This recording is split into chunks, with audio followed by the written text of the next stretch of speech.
Oi, pessoal, tudo bem? Essa é a nossa última aula antes da prova. Agora a gente vai estudar sobre coaching e tomada de decisão, que é o nosso tópico 4 da apostila de liderança de equipes. Agora a gente vai falar um pouquinho sobre o coaching. A gente já estudou sobre o estilo de liderança coaching na nossa aula passada.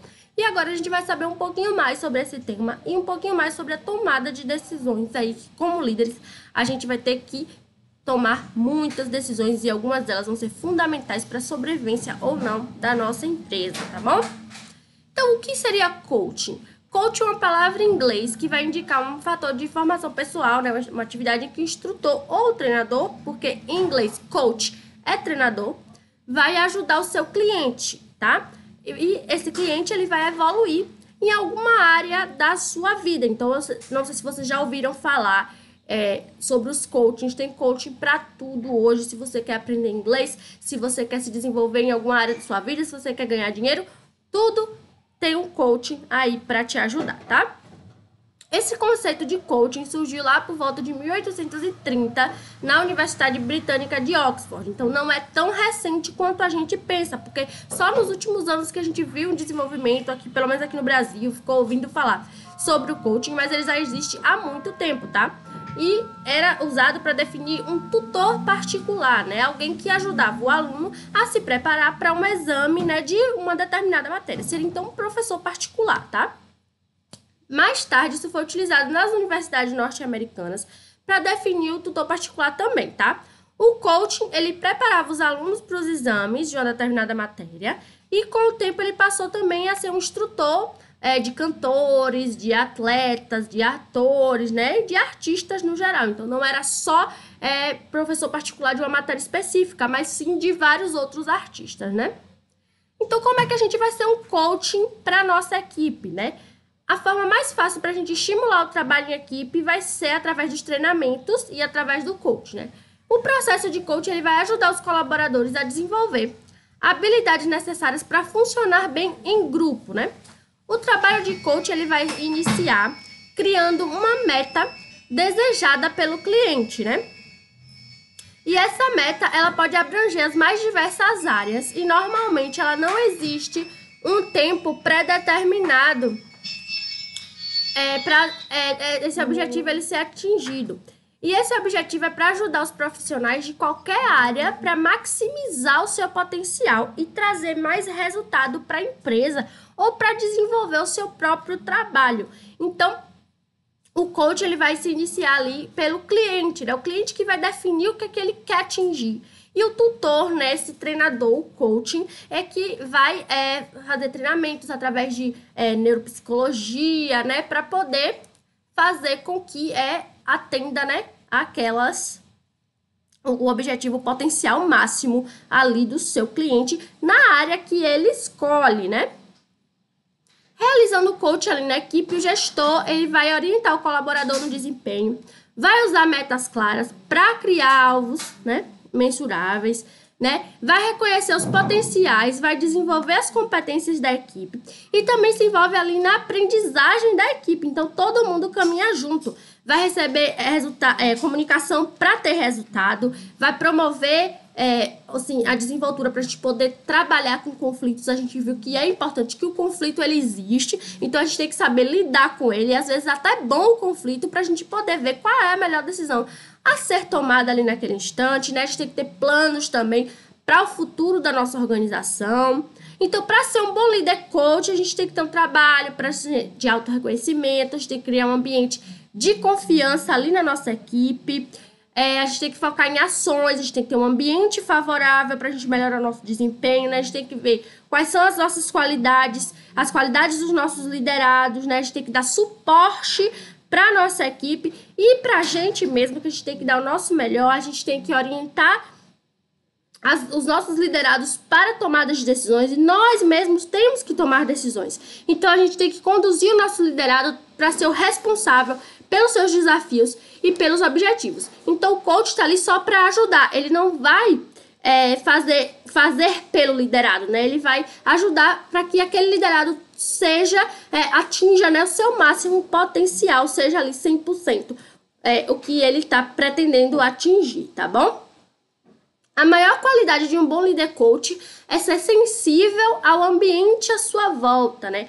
Perceber quais são as peculiaridades que tem na personalidade de cada pessoa. Então, conhecer a sua equipe, né? Saber com quem você está lidando. Porque em um momento de tensão, num momento de pressão ou de determinadas atividades, você vai saber quem você vai indicar, quem você vai passar aquelas tarefas, porque você já conhece aquela pessoa. Por exemplo, você está precisando você tem um problema lá na produção e você sabe que tem uma pessoa que é especialista naquele assunto na sua equipe, então você não vai mandar qualquer pessoa, você vai mandar aquela pessoa que você sabe que vai fazer um trabalho melhor naquela área, porque ele é especialista, né? Uma pessoa que tem experiência, que está há muito tempo lidando com esses problemas, e você conhece a sua equipe. Se você não conhecer a sua equipe, qualquer pessoa serve, e talvez essa pessoa não seja ideal para resolver aquele tipo de problema.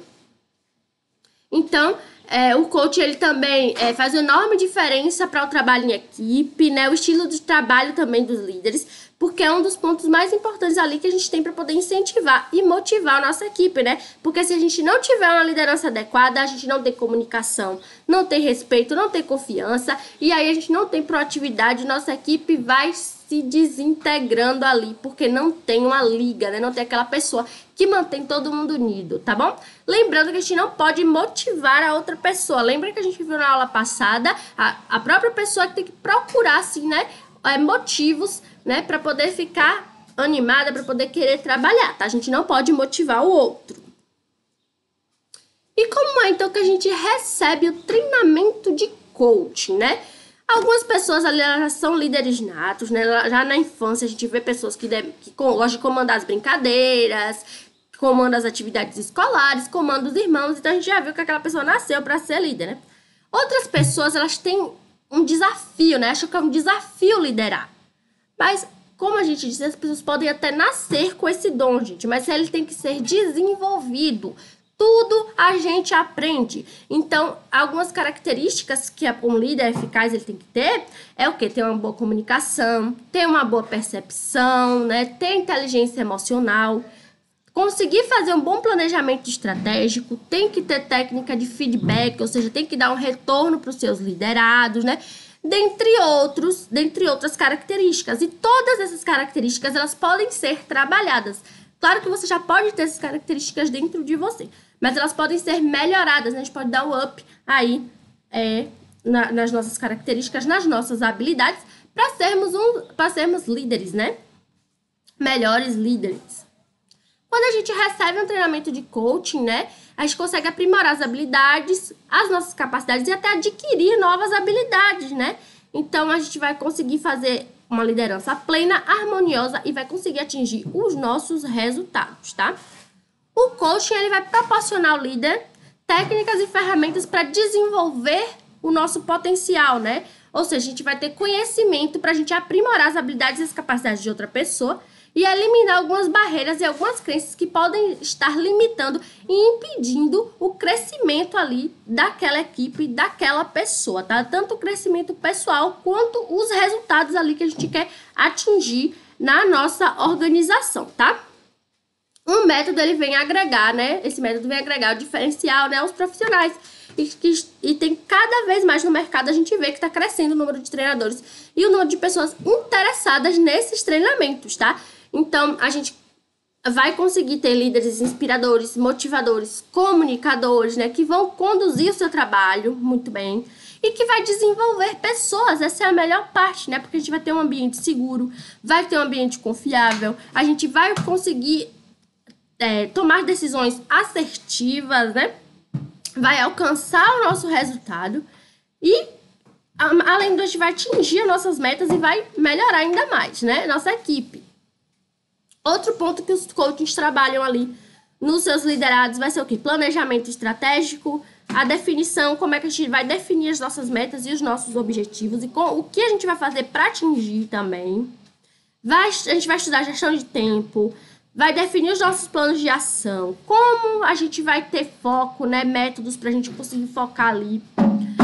Isso é muito importante também para os estudos, viu, gente? Não só para o trabalho, mas principalmente agora que a gente está nessa situação nova, que é o estudo EAD, completamente EAD, né? Então, a gente tem que ter foco, a gente tem que ter métodos para a gente estudar, né, à distância. Não é só sentar e estudar, né? A gente sabe que tem que ter uma preparação. Às vezes o ambiente de casa não tem barulho, né? Tem filho correndo. Quando a gente vai e senta na aula é mais fácil, né?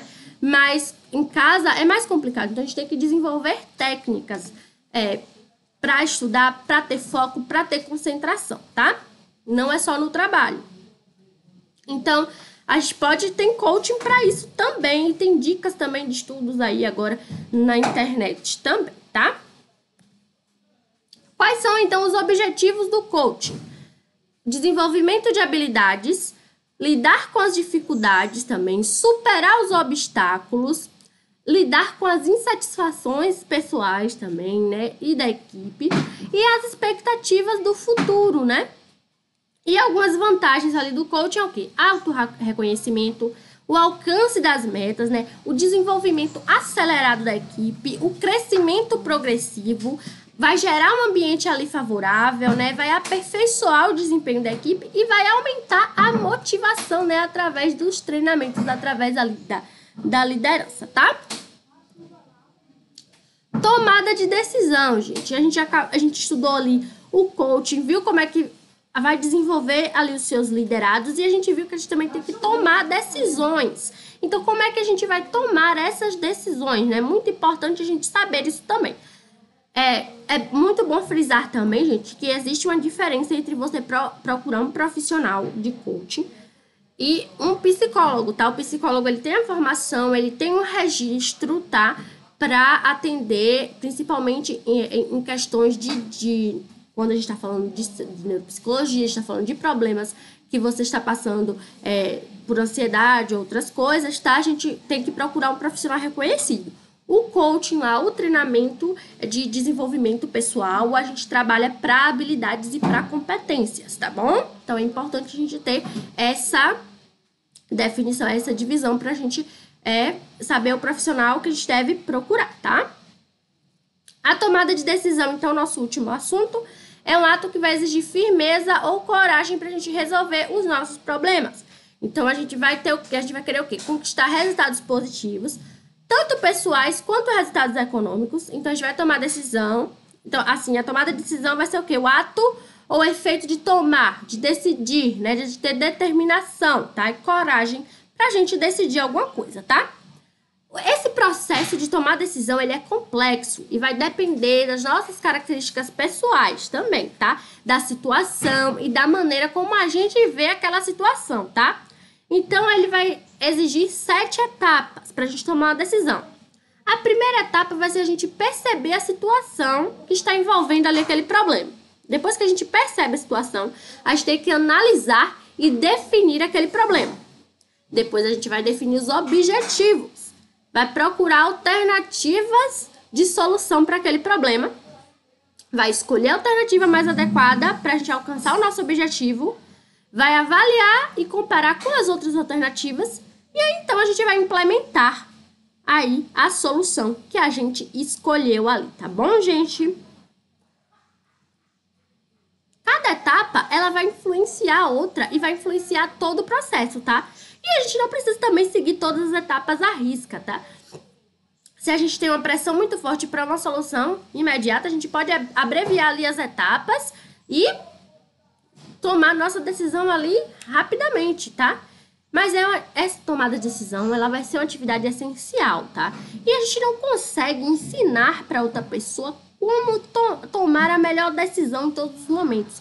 A gente pode tomar decisões que no momento a gente está pensando que é assertiva, a gente está pensando que é a melhor decisão e às vezes ela pode não ser a decisão adequada para aquele momento e a gente não percebe. Às vezes porque a gente também quer tomar uma decisão assim, sem pressão, a gente não tem aquela pressão e a gente quer tomar uma decisão rápida e às vezes não analisa as alternativas que a gente tem e acaba tomando a decisão ali por impulso.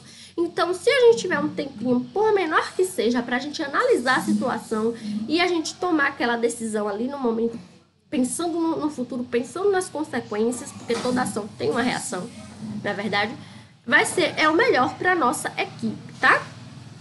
Então, é uma atividade essencial no contexto gerencial, porque tudo que o gerente realizar vai ser o melhor caminho que a equipe tem que seguir.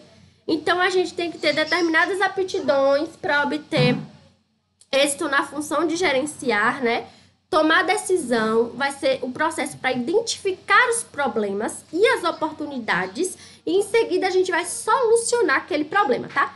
A tomada de decisão, ela vai envolver esforço antes e depois da escolha que a gente tomar, né? Porque o esforço, por que depois, né, professora? O esforço não é para tomar decisão, mas e as consequências daquela decisão? Na verdade, a gente também tem que lidar com as consequências, porque elas podem ser boas e podem ser ruins. Então, a gente vai ter mais decisões para tomar baseadas na primeira decisão que a gente tomou, tá bom?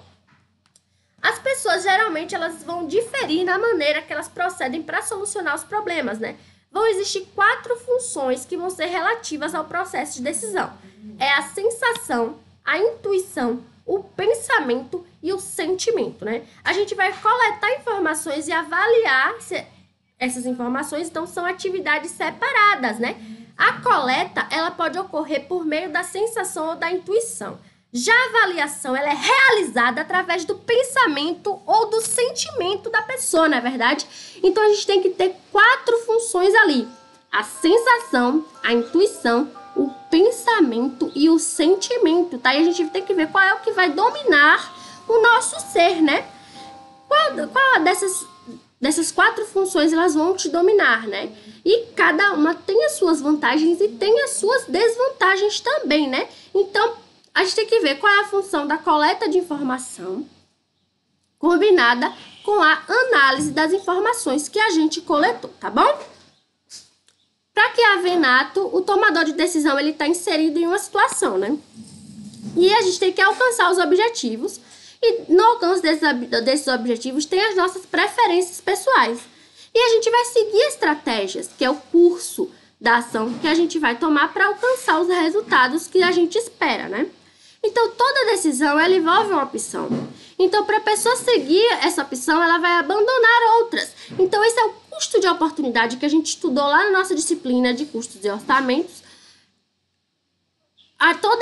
Tudo que a gente escolher, toda escolha que a gente faz, a gente deixa alguma coisa para trás.